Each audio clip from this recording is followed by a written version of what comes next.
Hi, good morning everyone. This is Rohan.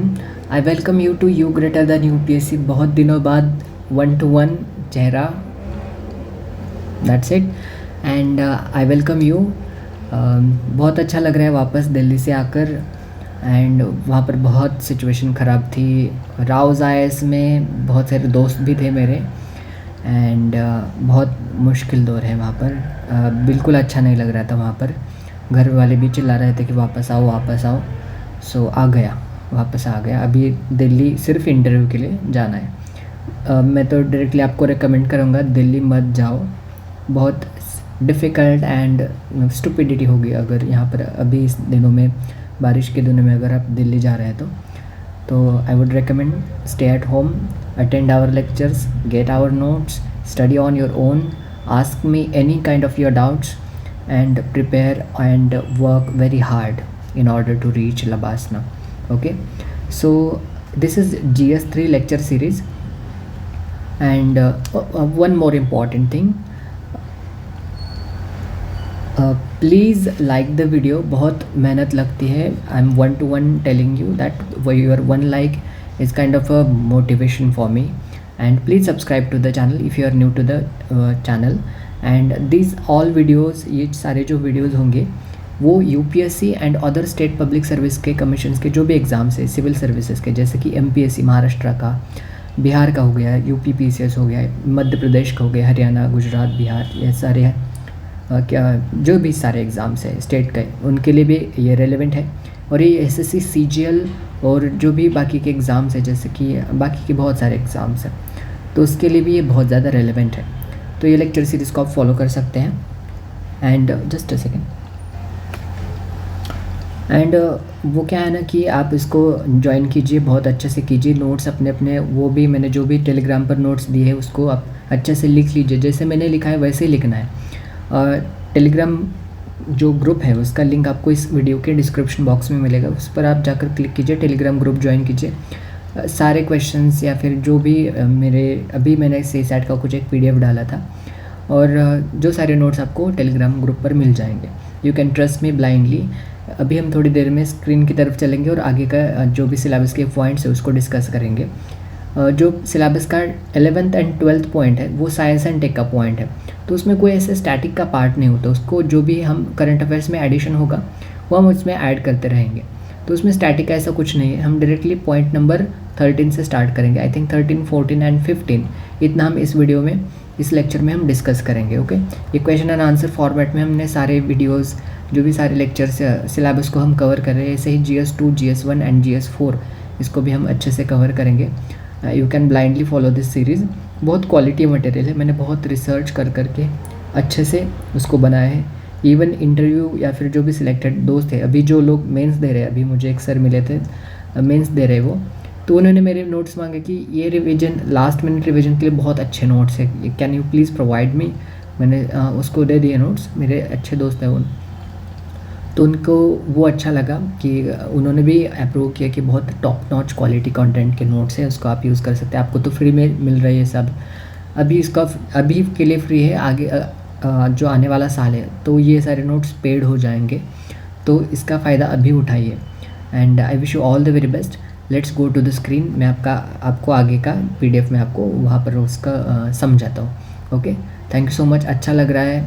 Okay, ये है channel उसका, ये यू ग्रेटर दैन UPSC. ऐसे मैं उस पर सारे नोट्स वगैरह सब अपलोड करता रहता हूँ.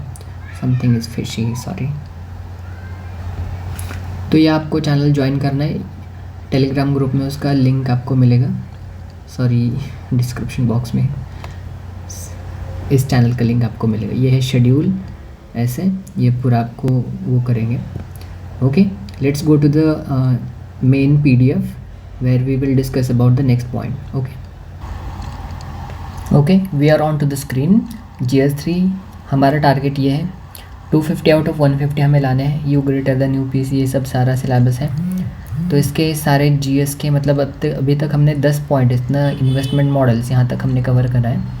Okay, and science and tech का 11th एंड जो 12th वाला पॉइंट है उसमें सारे करंट अफेयर्स की चीज़ें ऐड होंगी. तो उसमें ऐसा कुछ खास नहीं है कि स्टैटिक का हम कुछ ऐड करें। ये 13 वाला भी साइंस एंड टेक का है, लेकिन इसमें मैंने कुछ थोड़ा एक दो क्वेश्चन ऐसे उसमें ऐड करे हैं। फिर 14th ये पूरा एनवायरनमेंट का पॉइंट है, और ये 15th पूरा डिज़ास्टर मैनेजमेंट का पार्ट है। ओके, तो लेट्स सी। और ये अभी जो 5 पॉइंट बचे, इसका ऑलरेडी मैंने PDF आपको टेलीग्राम ग्रुप पे दिया है। एंड GS3 में क्या होता है ना कि एग्जामिनर के लिए मसाला होता है, मतलब हमें कुछ चीज़ें आंसर में डालनी होती है जिसकी वजह से हमें एक्स्ट्रा मार्क्स मिल जाते हैं। उसमें डायग्राम, डेटा, कुछ कमेटी का रिपोर्ट या फिर कुछ कमेटी का रिकमेंडेशन आप उसको शो कर सकते हैं। And national and international indices को भी आप यूज़ कर सकते हैं। कुछ कमेटी की रिपोर्ट, दलवाई कमेटी रिपोर्ट हो गई, शांता कुमार कमेटी के रिपोर्ट्स हो गए। ऐसे फूड प्रोसेसिंग के लिए शांता कुमार कमेटी की रिपोर्ट होती है, प्रीवियस लेक्चर में हमने देखा है। सुप्रीम कोर्ट के जजमेंट्स एंड हाई कोर्ट के जजमेंट भी आप GS3 में यूज़ कर सकते हैं। Charts, graphs, sustainable development goals बहुत इंपॉर्टेंट, बहुत आसानी से इसको मैनेज किया जा सकता है। इकोनॉमिक सर्वे के जो नंबर्स होते हैं या फिर बजट की कुछ चीज़ें होती हैं, स्कीम्स, टेक्निकल वर्डिंग के ऊपर ध्यान रखना है। टेक्निकल वर्डिंग आने से क्या होता है ना कि आंसर प्रोफेशनल बन जाता है। ओके, तो सिलेबस पॉइंट 11 एंड 12 के लिए आपको जगह छोड़नी है अपने नोटबुक में। 11, 10, 12 ये साइंस एंड टेक का पार्ट है। एंड फिर सिलेबस पॉइंट 13 जो awareness in field of IT, space, computers, robotics, nano technology, biotechnology and issues relating to intellectual property rights. अगर आपको वीडियो थोड़ा स्लो चल रहा है तो आपको 1.5 की स्पीड पर आप इसको देख सकते हैं। Okay, what are the implications of advancement in IT sector, मतलब ये 13 पॉइंट है और इसमें से फर्स्ट क्वेश्चन ऐसे 13.1 तो what are the implications of advancement in IT sector, highlight challenges posed by cyber threats and measures taken by government to enhance cyber security. मतलब बस IT सेक्टर में जो भी ये वाला पॉइंट हम कवर कर रहे हैं। ओके, तो साइबर के क्या थ्रेट्स होते हैं, तो गवर्नमेंट क्या मेजर्स लेकर आ सकती है, ये सब आपको इसमें डिस्कस करना है। तो ये रहा हमारा इंट्रोडक्शन। ओके, इंट्रोडक्शन क्या है, IT sectors remarkable growth contributing 8% of India's GDP, देखिए कितना बड़ा कंट्रीब्यूशन है, 8%, and representing a market size of $200 billion in 2024 showcases its pivotal role in national development. अगर आप ये IT का अच्छे से ऐसे गूगल पर टाइप करके वो डेटा ढूंढने जाएंगे तो आपको इतनी आसानी से नहीं मिलेगा, बहुत रिसर्च के बाद ये सब मिलता है। 2024 वाला रिसेंट डेटा मुझे निकालना पड़ा क्योंकि बहुत recent and advanced to the point ऐसे नोट्स आपको अगर प्रोवाइड करने थोड़ी मेहनत तो लगती है, और आपके लिए मैं मेहनत कर रहा हूँ। आप एक लाइक का बटन दबा के आप मेरे लिए मेहनत कीजिए। ओके, एंड कमेंट में हार्ट ऐसा ड्रॉप कर सकते हैं आप, या फिर कोई भी कमेंट कर सकते, कुछ भी आप अपने हिसाब से। इम्प्लीकेशंस पहले पार्ट में पूछा है कि नेशनल सिक्योरिटी पर क्या होगी, किसके implications of advancement in IT। Okay, तो यहाँ पर इम्प्लीकेशंस पूछा है एंड फिर मेजर्स टेकन ऐसे पूछा है, किसके, साइबर थ्रेट्स और IT ऐसे चीज़ों का। तो इम्प्लीकेशंस क्रिटिकल इंफ्रास्ट्रक्चर वल्नरेबिलिटीज़ होती हैं। ओके, नेशनल सिक्योरिटी के ऊपर IT के जो भी IT में एडवांसमेंट हो रहे तो क्रिटिकल इंफ्रास्ट्रक्चर जो होता है, जैसे कि national cyber security policy 2020 identifies that 43% of cyber attacks target critical infrastructure. ये साइबर अटैक्स बहुत, एक उसका एग्जांपल मैंने दिया कि जो यूक्रेन के पावर प्लांट के ऊपर एक अटैक हुआ था साइबर सिक्योरिटी वाला, उससे वहाँ की सारी बिजली वगैरह, पूरे शहर की बिजली चली गई थी, वो कीव वगैरह ये सब शहर।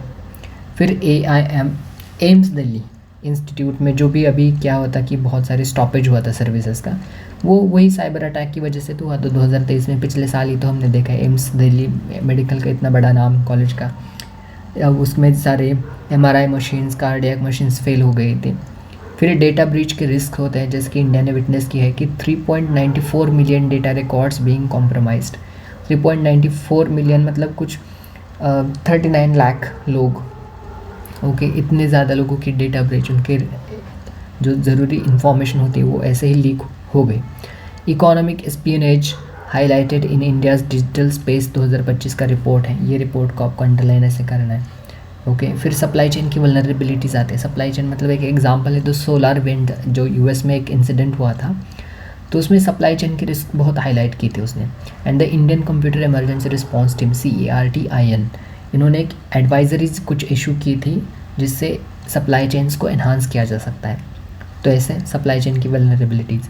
और फिर ये साइबर थ्रेट्स की वजह से चैलेंजेस क्या आ सकते हैं, साइबर थ्रेट का जो लैंडस्केप है, India cyber crime report 2023 reported अ स्टैगरिंग 500% राइज। इतना ज़्यादा राइज हो गया है, इतना बड़ा बहुत बड़ा राइज हुआ है उसमें। तो ये एक चैलेंज है। फिर शॉर्टेज ऑफ स्किल्ड वर्कर्स, हमारे पास स्किल्ड वर्कर ही नहीं, इतने ज़्यादा लोग और चाहिए। क्रॉस बॉर्डर जुरिस्डिक्शन है, बाहर के अगर कुछ हमारे लोग बाहर कुछ कंट्री में हमारे कुछ लोग बाहर कंट्री में रहते हैं, तो उनका अगर डेटा ब्रीच हो गया तो उस कंट्री के नियम कुछ अलग होते हैं, इसको क्रॉस बॉर्डर जुरिस्डिक्शन कहते हैं, और उस कॉन्टेक्स्ट में हम कुछ भी नहीं कर सकते। फिर इकोनॉमिक लॉसेस होते हैं, स्टॉपेज ऑफ क्रिटिकल सर्विसेज होते हैं, जैसे कि फेलियर ऑफ माइक्रोसॉफ्ट। अभी माइक्रोसॉफ्ट का फेलियर हुआ था, तो क्या हुआ ना कि अभी मैं दिल्ली जा रहा था लास्ट वीक, तो उसमें क्या है ना कि हमें बोर्डिंग जो पासेस थे वगैरह ये सब, तो वो सारे उसमें क्या है ना कि रिटन फॉर्मेट में मिले, और उसको रिटन फॉर्मेट मिले कि ना, क्या होता है ना कि जो डिजिटल फॉर्मेट में होता है एकदम फटाक से दिया जाता है, लेकिन रिटन में मतलब बहुत ज़्यादा लंबी लाइन, बहुत ज़्यादा वेट वगैरह ये सब करना पड़ता है।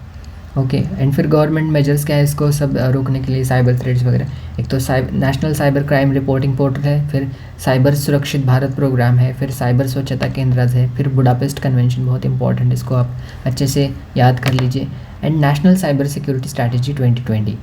ये सारी चीज़ें गवर्नमेंट ने चलाई है, गवर्नमेंट के मेजर्स हैं। एंड वे फॉरवर्ड क्या है, थोड़ा हमारा ऑप्टिमिस्टिक वाला कंक्लूजन। कभी भी ध्यान रखिए कि ऐसा कंक्लूजन वर्ड डायरेक्ट नहीं लिखना है। The nation's cybersecurity grand challenge and the establishment of sectoral CERTs exemplify the collective commitment to secure the digital realm while fostering techno innovation।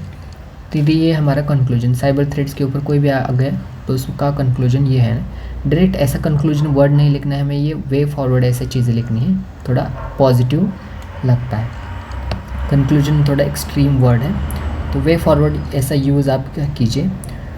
फिर नेक्स्ट क्वेश्चन 13.2, मतलब सिलेबस का 13 पॉइंट है, उसमें से second question, analyse the role of international collaboration in space exploration and its significance for technological advancements. Explain how countries can leverage space technology for socio economic development and environmental monitoring. ये space exploration के ऊपर question है। ये role क्या है international collaboration का, ये first part में पूछ रहे हैं, और फिर कैसे कंट्रीज़ अपनी स्पेस टेक्नोलॉजी को एक सोशो इकोनॉमिक डेवलपमेंट के लिए लिवरेज कर सकते हैं, उसको यूज़ कर सकते हैं, ऐसे पूछ रहे हैं। तो आंसर में फर्स्ट हम इंट्रोडक्शन देते हैं।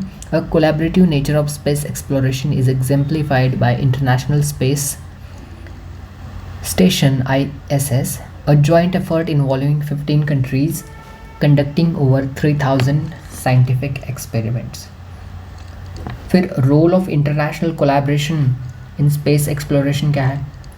एक तो पूलिंग ऑफ रिसोर्सेज होता है, जैसे कि एक्सोमार्स एक मिशन था जिसमें एक कोलैबोरेशन था यूरोप एंड रशिया का, तो उन्होंने मिलकर काम किया। उसमें पूलिंग ऑफ रिसोर्सेज मतलब एक पूल है, स्विमिंग पूल टाइप, उसमें पानी होता है स्विमिंग पूल में, लेकिन इस पूल में क्या है ना कि नॉलेज होता है ऐसे। उसमें कई कंट्रीज़ अपना कंट्रीब्यूशन देते हैं, इतने में रशिया ने कंट्रीब्यूशन किया है, इतने में यूरोप ने किया है, दोनों ने मिलकर ये एक्सोमार्स का अपना बनाया। तो ऐसे पूलिंग ऑफ रिसोर्सेस, ऐसा टेक्निकल वर्ड आपको लिखना है। फिर शेयर्ड एक्सपर्टाइज, ये भी है यहाँ पर भी लागू होता है, जिसके रशिया एंड यूरोप ने ऐसा शेयर्ड अपना एक्सपर्टाइज शेयर किया। जैसे कि उसका और एक फेमस एग्जांपल है जिसमें मेंस में भी क्वेश्चन आया है 2020 में, James Webb space telescope, a collaboration between USA and Europe, is said to unveil new cosmic phenomena।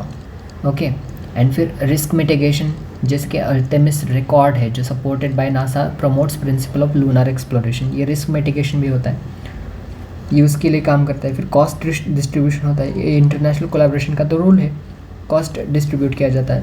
International space station जो 15 कंट्रीज़ मिलकर उसको संभाल रहे हैं, तो वो फाइनेंशियल बर्डन कितना है, $100 बिलियन का फाइनेंशियल बर्डन ये 15 कंट्रीज शेयर कर रही है।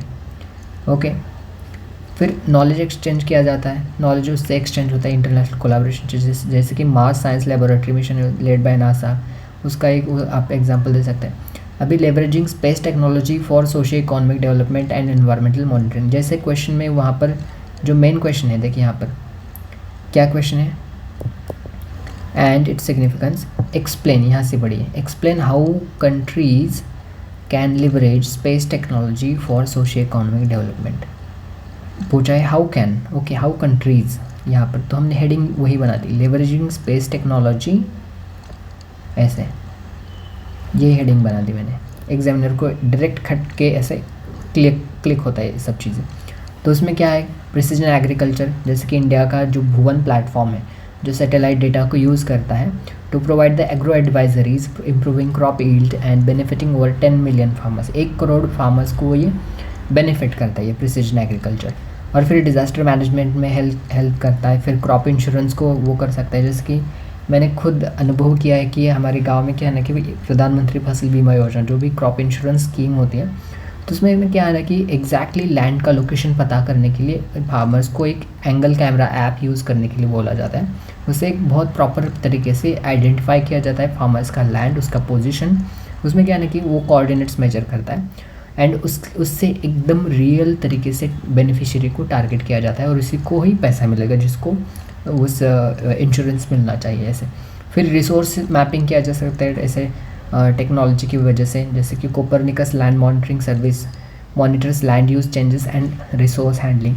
फिर टेलीमेडिसिन सर्विसेज है जो कि इसरो प्रोवाइड करता है। फिर वाटर मैनेजमेंट है, जैसे कि नेशनल वाटर मिशन है जो सैटेलाइट डेटा को यूज़ करता है to monitor water bodies and guide water resource management. Okay, and way forward में डायरेक्ट क्या कि the synergy between space exploration, technological advancement, socio economic progress will lead to unprecedented heights. That's it.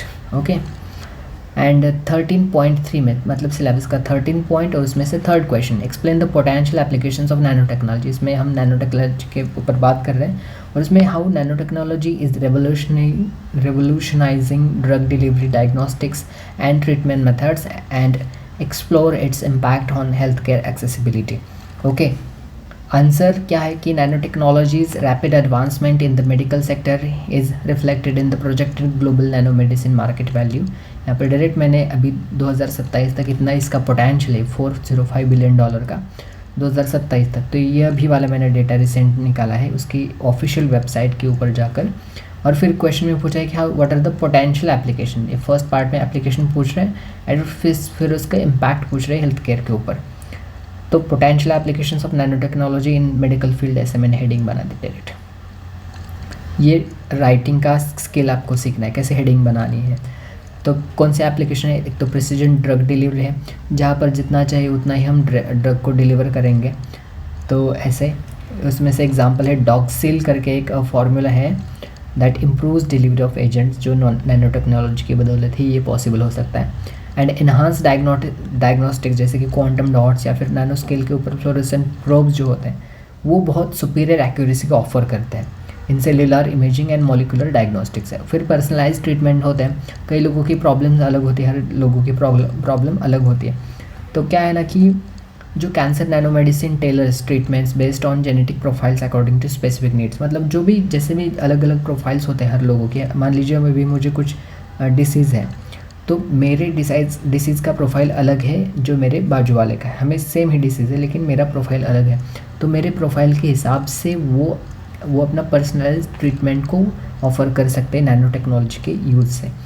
फिर regenerative medicine है, nano technology sponsor करता है tissue regeneration in wound healing. मान लीजिए किसी का हाथ कट गया है या फिर बहुत ज़्यादा वाउंड है, कुछ मतलब बहुत ज़्यादा ज़ख्म है, तो वो नैनो टेक्नोलॉजी के यूज़ से क्या है ना कि उसको एक टिश्यू को रीबिल्ड किया जा सकता है। किसी की उंगली कट गई है तो उसको नैनो टेक्नोलॉजी की हेल्प से उसको वापस लाया जा सकता है।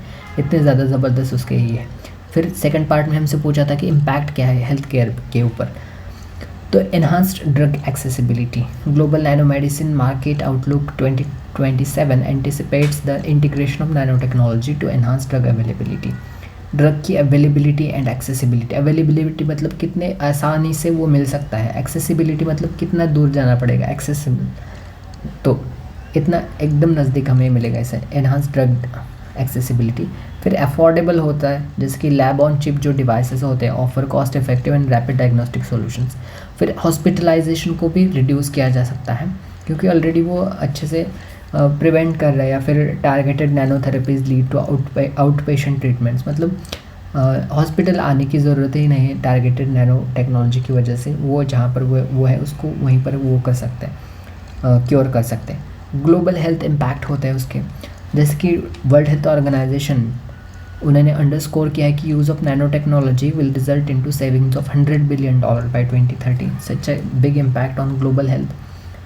एंड फिर उसका वे फॉरवर्ड डायरेक्ट कि रिसर्च में इन्वेस्टमेंट कीजिए, फिर अफोर्डेबिलिटी के सोल्यूशन के ऊपर काम कीजिए और एक्सेसिबिलिटी के सोल्यूशन पे ऊपर काम कीजिए। और उससे क्या होगा, given the potential growth in nano medicine market, the trajectory of health care is poised to become more inclusive and effective. Okay, फिर 13 सिलेबस और उसमें से 4th पॉइंट जो कि इंटेलेक्चुअल प्रॉपर्टी के ऊपर काम कर रहा है, वो मतलब पूछ रहे क्वेश्चन, उसके लीगल एंड पॉलिसी डेवलपमेंट्स अभी के लिए क्या है। तो इसका इंट्रोडक्शन हमें देंगे कि the interplay between intellectual property rights and technological innovation is complex with a record breaking 3.5 million global patents filing in 2020 में। 3.5 मिलियन मतलब 35 लाख ग्लोबल पेटेंट्स फाइल हुए हैं 2020 में। देखिए इतने ज़्यादा लोग इनोवेटिव हैं दुनिया के।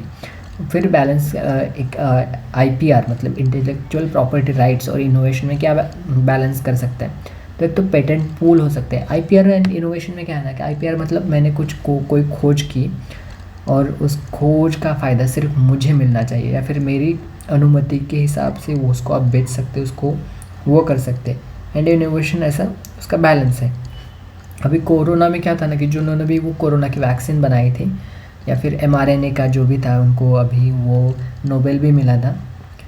तो ड्रू वेस्टमैन उसका नाम था, उनका नाम था, UK के थे वो। तो और एक कैथलीन कैरियोके ऐसा कुछ नाम था उनका, कैथरीन कैरियोके से, तो उनको नोबेल मिला।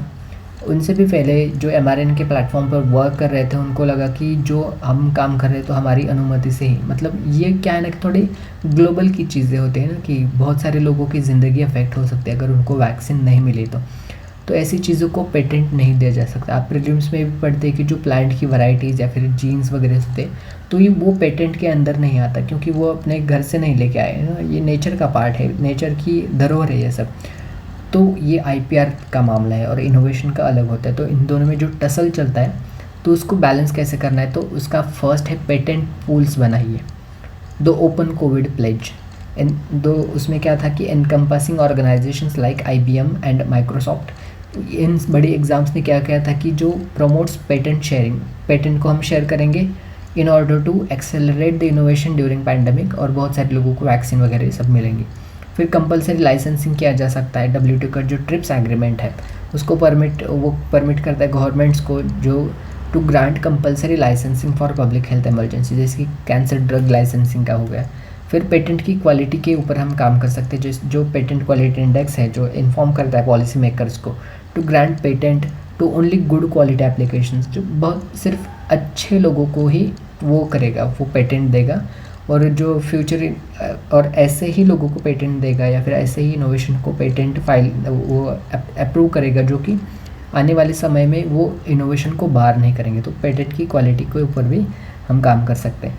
फिर intellectual property and public interest, जो दोहा डिक्लेरेशन है उसको मैंने अंडरलाइन किया है, इन्वर्टेड कॉमर्स में भी मैंने किया है। इंपॉर्टेंट चीज़ें होती है, बस आपका दोहा डिक्लेरेशन ऐसे आंसर में देखेंगे तो वो खुश हो जाएंगे, ऐसे होते हैं। तो उसका भी इंपॉर्टेंस है balancing IP production and public health policy की नीड्स के ऊपर। लीगल एंड पॉलिसी डेवलपमेंट क्या है कि ट्रिप्स का वेवर प्रपोजल है, the proposal at WTO world trade organization to temporarily waive certain IP rights for COVID-19 medical products reflects importance of public health than any other patent. Okay, and फिर open science initiatives है जैसे कि open Covid pledge है जो demonstrate करता है how corporations like Intel Amazon commit करते हैं providing free access to their IP। ये बड़ी वाली जो इंस्टीट्यूट्स हैं वो डायरेक्टली बोल रहे कि हमारा पेटेंट यूज़ कीजिए लोगों की भलाई के लिए। तो ऐसे ओपन साइंस के इनिशिएटिव्स भी लाए जा सकते हैं। फिर वे फॉरवर्ड क्या है, through evolving legal and policy frameworks and embrace of open collaboration the global community is demonstrating a commitment to nurturing techno innovation while ensuring IPR standards. That's it. IPR के ऊपर कोई भी क्वेश्चन आया तो ये conclusion चिपका देना है, बस कंक्लूजन नहीं लिखना है, जस्ट ये वर्ड लिखना है, वे फॉरवर्ड। सिलेबस का पॉइंट 14 एनवायरनमेंट के ऊपर है। सिलेबस का GS3 का पॉइंट 14 मतलब एनवायरनमेंट का पार्ट। इसमें conservation, environmental pollution and degradation के ऊपर काम वो कर रहे हैं, काम कर रहे हैं। मैं कब से बोला जा रहा हूँ क्योंकि मैं खुद काम किया बहुत, 1 हफ्ता पूरा दिल्ली में जाकर, अभी वापस पुणे। एनवायरमेंटल इम्पैक्ट असेसमेंट 14.1 मतलब सिलेबस का पॉइंट 14 और उसमें से फर्स्ट क्वेश्चन। तो environmental pollution poses a significant threat to public health and ecological balance, analyse the key resources impacts and possible mitigation strategies for air water and soil pollution in urban and rural settings of India. World air quality report जो 2021 का है, तो उसके साथ हमें introduction देंगे कि जो India harbours 22 out of the world's 30 most polluted cities, मतलब दुनिया की जो सारी 30 पोल्यूटेड सबसे ज़्यादा गंदी सिटीज़ है उसमें से 22 तो हमारी इंडिया की है। फिर की सोर्सेज ऑफ पोल्यूशन, पोल्यूशन के सोर्सेज क्या है, यही तो पूछा है ना क्वेश्चन में कि की सोर्सेज देखिए, फिर उसके इम्पैक्ट पूछे और पॉसिबल मिटिगेशन स्ट्रैटेजीज को कैसे कम कर सकते हैं। की सोर्सेज ऑफ पोल्यूशन, एक तो air pollution, the state of global air 2023 का रिपोर्ट मैंने यहाँ पर कोट किया है। उसके हिसाब से क्या है कि इंडिया का जो इंडस्ट्रियल इमिशन है जो 28% वो PM 2.5 मतलब पर्टिकुलेट मैटर 2.5 को कंट्रीब्यूट कर सकता है। PM 2.5 और PM 10 ऐसे होता है। PM 2.5 का साइज़ मान लीजिए इतना पार्टिकल का साइज़ है, तो PM 10 का इतना साइज़ होता है। ऐसे ये वाले पार्टिकल भी लंग्स के अंदर जाते हैं, ये तो कहीं पता नहीं कहाँ कहाँ जा सकते हैं। ओके, फिर water pollution, central water pollution control board central pollution control board जो कि CPC में है, उन्होंने रिपोर्ट किया है 2022 में कि 62,000 मिलियन लीटर्स ऑफ सीवेज है जो डेली जनरेट होता है, उसमें से बस 37% को ही रिसाइकल या फिर ट्रीट किया जाता है। ओके, तो इतना बड़ा सोर्स है पोल्यूशन का, और जो बचा हुआ जो है वो नदी नहर में छोड़ा जाता है। सॉइल पोल्यूशन में क्या है कि उसका सोर्स क्या है, तो excessive use of chemical fertilisers, improper waste disposal है।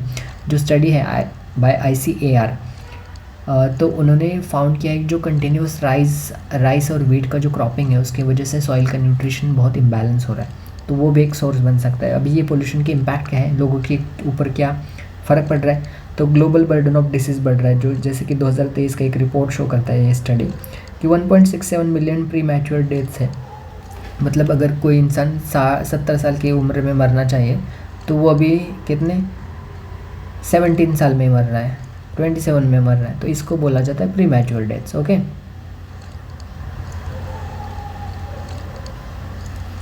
फिर कंपोजिट वाटर मैनेजमेंट इंडेक्स है, उन्होंने बोला है कि जो नीति आयोग का ये रिपोर्ट है, उन्होंने बोला है कि 70% ऑफ इंडिया का जो वाटर सप्लाई है, जो भी घरों में पानी आता है 70% तो वो पोल्यूटेड है, ऐसा बोला जाता है। ये इम्पैक्ट ही तो है पोल्यूशन का। ओके, फिर जो food safety and standards authority of India FSSAI, उन्होंने रिपोर्ट किया है कि जो हैवी मेटल के रेसिड्यूज़ है वो बहुत सारे इन crops due to soil pollution, ये क्रॉप्स में पाया जा रहा है, हैवी मेटल्स पाए जा रहे हैं। ये क्रॉप्स फिर ग्रेन, और ग्रेन फिर ह्यूमन कंजप्शन, ऐसे ये फ़र्क पड़ता है।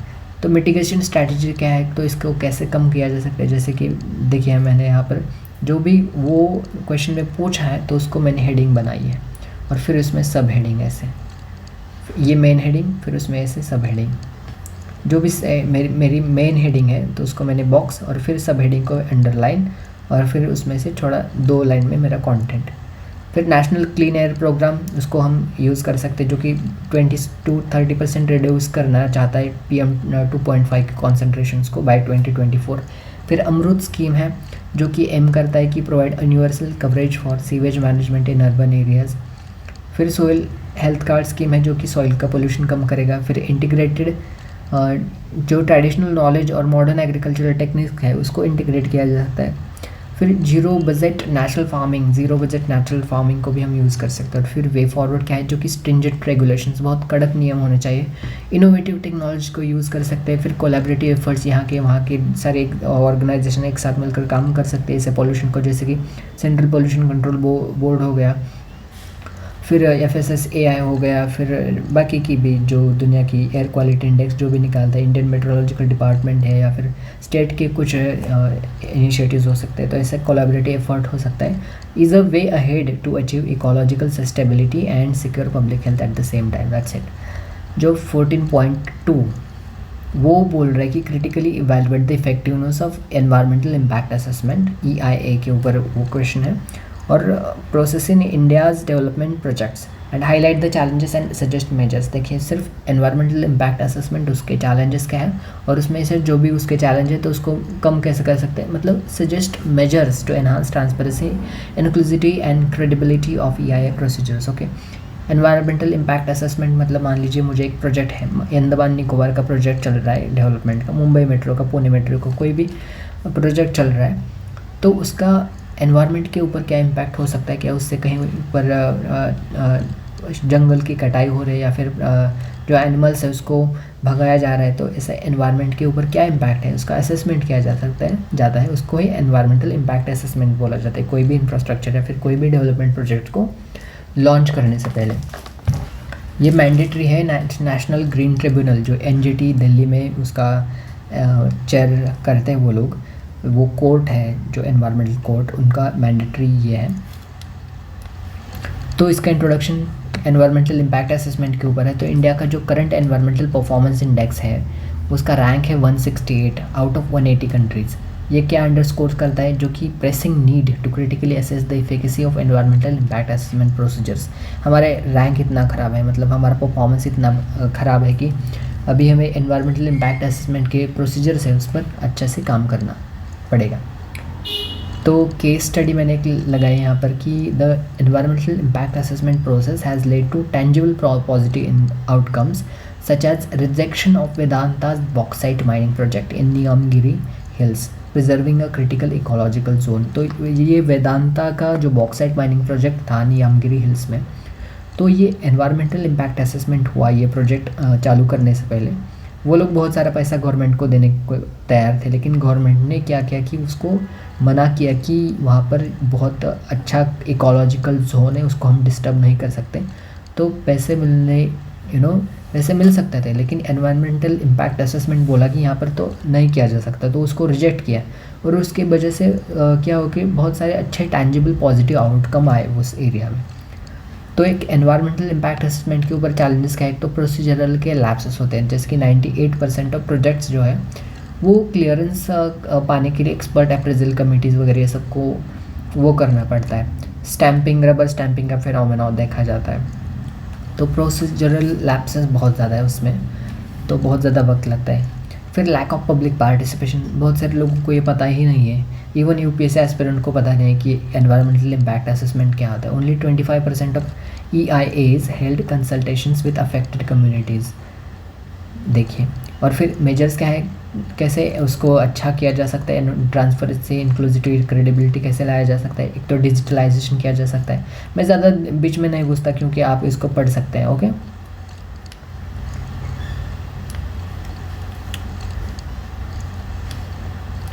फिर इंडिपेंडेंट मॉनिटरिंग करा जा सकता है, जैसे कि फॉरेस्ट राइट्स एक्ट है उसका इम्प्लीमेंटेशन की गाइडलाइंस सजेस्ट जो भी कुछ करता है उसको अच्छे से देख सकते हैं। फिर अर्ली इंगेजमेंट किया जा सकता है, जैसे कि एक एग्जांपल दें कि भद्रेश्वर थर्मल पावर प्रोजेक्ट था गुजरात का, उसने अलाउ किया था कि जो अफेक्टेड कम्युनिटीज़ है तो वो उसमें इंसाइट देंगे, जिसमें से क्या हो कि मिटिगेशन मेजर्स उससे निकल कर आए, तो कम्युनिटी के साथ एंगेज कर सकते हैं। फिर कैपेसिटी बिल्डिंग को वो कर सकते हैं, जैसे कि आदिवासी राइट्स कैंपेन उड़ीसा में जो चलाया जाता था, उसने डेमोन्स्ट्रेट किया है कि जो एफिशिएंसी है कैपेसिटी बिल्डिंग से आती है, जो ऐसे वर्कशॉप्स हैं उससे बहुत अच्छा इफेक्ट आता है और अच्छे से इफेक्टिवली EIA प्रोसेस को हम एक्सेप्ट कर सकते हैं।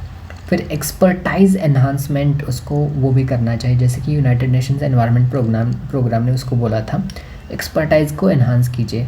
फिर थर्ड पार्टी का रिव्यू लीजिए, जैसे कि NGT का इतना अच्छा कोर्ट है जो एनवायरमेंटल मैटर्स के ऊपर अपना इतना अच्छा जजमेंट सुनाता है, उसका हम उसके सजेशंस ले सकते हैं उसको एज अ थर्ड पार्टी लेकर। मान लीजिए एक कम्युनिटी अफेक्टेड है और एनवायरमेंटल इम्पैक्ट असेस करने वाली कमेटी है, लेकिन ये कम्युनिटी उसको अपोज कर रही है इसका लेजिस्लेशन को, तो ये दोनों मिलकर यहाँ पर जा सकते हैं ना NGT में थर्ड पार्टी रिव्यू करने के लिए। ओके, तो ऐसे फ्लो चार्ट वगैरह डायग्राम भी आप बना सकते हैं। वे फॉरवर्ड क्या है, early engagement, third party reviews, expertise penetration, capacity building, ये सब चीज़ें मिलकर क्या कर सकते हैं, can fortify the credibility, transparency and effectiveness of India's environmental impact assessment procedures. That's it. Environmental impact assessment के ऊपर कोई भी क्वेश्चन आए तो आपको ये कंक्लूजन चिपका देना है।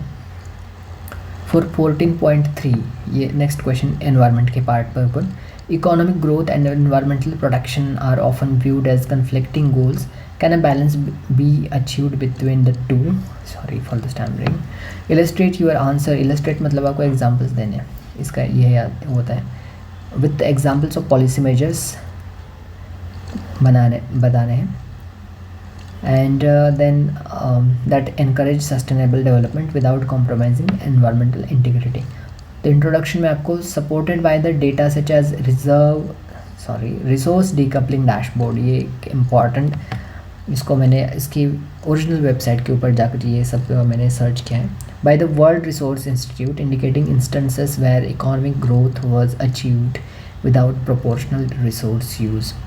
ओके, मतलब जितना इतना मान लीजिए जो इतना रिसोर्स यूज़ किया लेकिन उसका ग्रोथ डेवलपमेंट इतना ही हुआ, मतलब कम हुआ। बोलते हैं ना कि एक गाड़ी एवरेज नहीं देती, जितना उसको पेट्रोल दिया जाता है लेकिन उतना एवरेज ही नहीं देती, तो यही सिनेरियो है उसमें। तो balancing economic growth and environmental protection, इसको आपको क्या करना है कि ये decoupling growth and resource use, इसको यूज़ कर सकते हैं। एक तो economic growth and environmental protection, मतलब इकोनॉमिक ग्रोथ भी हमें करनी है लेकिन साथ में एनवायरनमेंट को भी प्रोटेक्ट करना है। तो ये कैसे कर सकते हैं, इसको कैसे बैलेंस किया जा सकता है? एक तो ग्रोथ एंड रिसोर्स को डीकपल कीजिए, मतलब उसको अलग अलग कीजिए, तो ये कर सकते हैं। फिर सर्कुलर इकोनॉमी को प्रैक्टिसेस को, जैसे कि एलन मैकआर्थर फाउंडेशन जो है उसका स्टडी एस्टिमेट करता है कि जो adopting circular economy practices can generate इतना बड़ा, जो इंडिया की जीडीपी के भी ऊपर $1 ट्रिलियन से बढ़कर ये इकॉनमी को बेनिफिट दे सकते हैं 2030 तक। फिर चाइना की इकॉनमी सर्कुलर इकॉनमी का एक बेस्ट एग्जांपल है।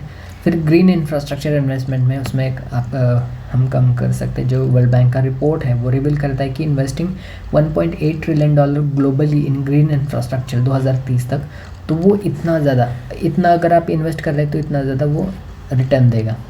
फिर यूरोपियन इन्वेस्टमेंट बैंक्स है जो क्लाइमेट एक्शन के इनिशिएटिव के ऊपर फोकस करते हैं, वो ऐसा कुछ कर सकते हैं।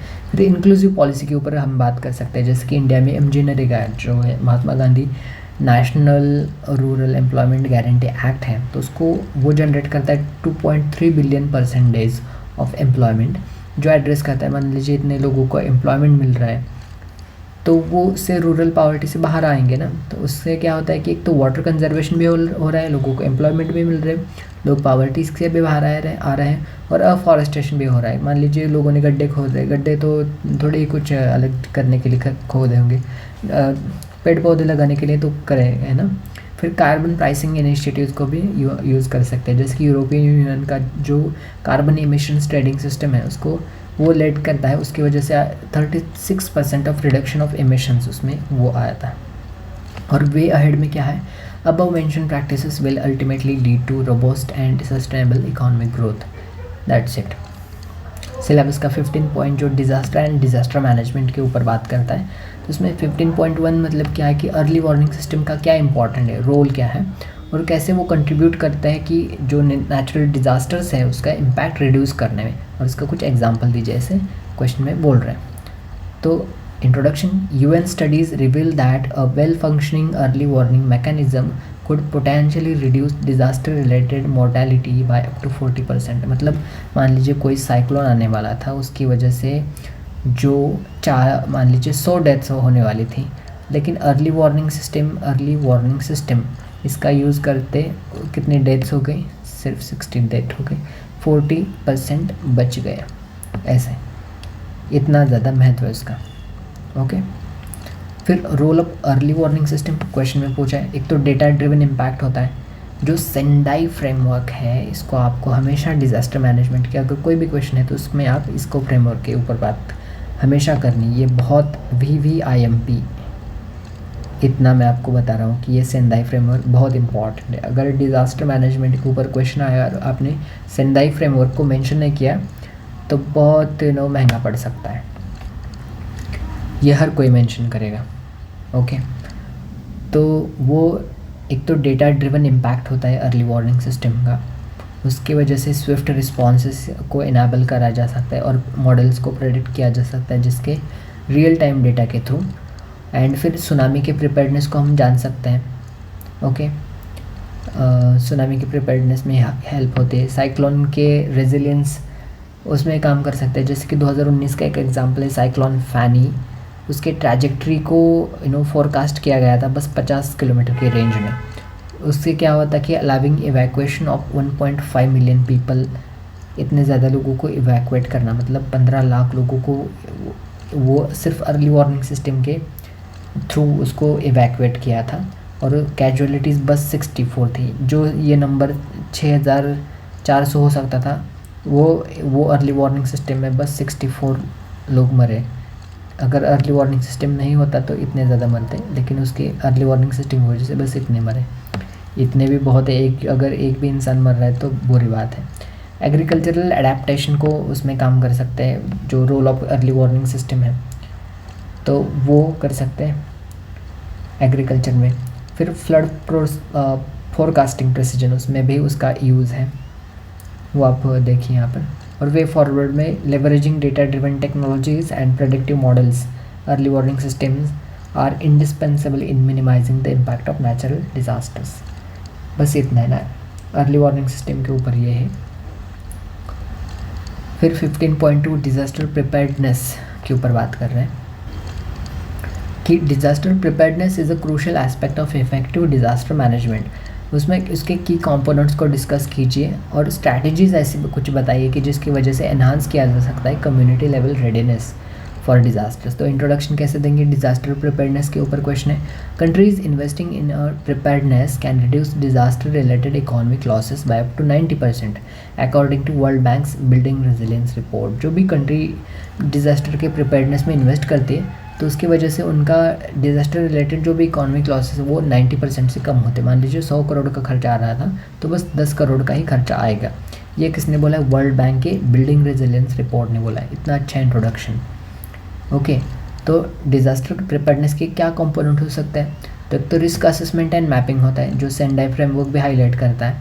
फिर अर्ली वार्निंग सिस्टम होता है जिसको अकॉर्डिंग टू NDMN मतलब नेशनल डिज़ास्टर मैनेजमेंट अथॉरिटी, उन्होंने बोला है कि early warning system reduces fatalities by average 31%।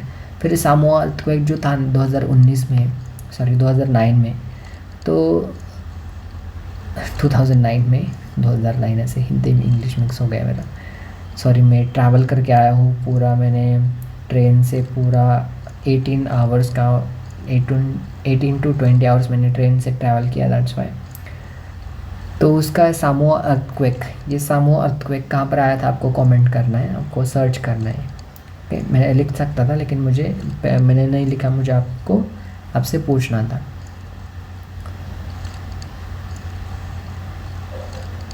Samoa earthquake where early warning system played significant role in Pacific region. Capacity building और training उसका एक पार्ट है। फिर disaster emergency committee of United Nations showed that trained personnel saved more lives during cyclone Idai in Madagascar। ये cyclone, ये capacity building और training की वजह से ही उसका ज़्यादा इम्पैक्ट हुआ। फिर इंफ्रास्ट्रक्चर, ये एक इम्पॉर्टेंट एस्पेक्ट है, की एस्पेक्ट है कि कंपोनेंट है डिज़ास्टर प्रिपेयर्डनेस का, अच्छा इंफ्रास्ट्रक्चर होना चाहिए। और अगर आप $1 इन्वेस्ट करते हैं इंफ्रास्ट्रक्चर में तो वो रिटर्न में आपको $4 देता है। ओके, फिर कम्युनिटी एंगेजमेंट एंड एजुकेशन, ये भी एक इम्पॉर्टेंट कंपोनेंट है सेंडाई फ्रेमवर्क में। वर्ड्स इनटू एक्शन, ये गाइड है जो कि प्रमोट करता है कम्युनिटी बेस्ड डिज़ास्टर एजुकेशन को। एंड देखिए जहाँ पर भी मैंने सेंडाई फ्रेमवर्क में मैंने दोनों क्वेश्चन में मैंने उसको वो किया है, उसको मेंशन किया है, उसके 1 मार्क एक्स्ट्रा मिलता है। बहुत पॉजिटिव पावरफुल वर्ड है सेंडाई फ्रेमवर्क। फिर स्ट्रैटेजीज़ क्या है, एनहांसिंग कम्युनिटी लेवल रेडीनेस। एक तो लोकलाइज्ड डिज़ास्टर ड्रिल्स कर सकते हैं, लोकल लोगों को इंक्लूड करके। फिर community based early warning system दिया जा सकता है, एम्पावरमेंट थ्रू इन्फॉर्मेशन, जैसे कि रेड क्रॉस सोसाइटी है। तो ये रेड क्रॉस सोसाइटी इतने ज़्यादा लोगों के साथ काम करती है डिज़ास्टर के में, जो भी साइक्लोन के ऊपर, मान लीजिए साइक्लोन आया, कुछ हज़ार लोग ज़ख्मी हो गए, तो वहाँ पर रेड क्रॉस की सोसाइटी आती है, वहाँ के लोगों को फूड देती है, उनका ट्रीटमेंट करती है।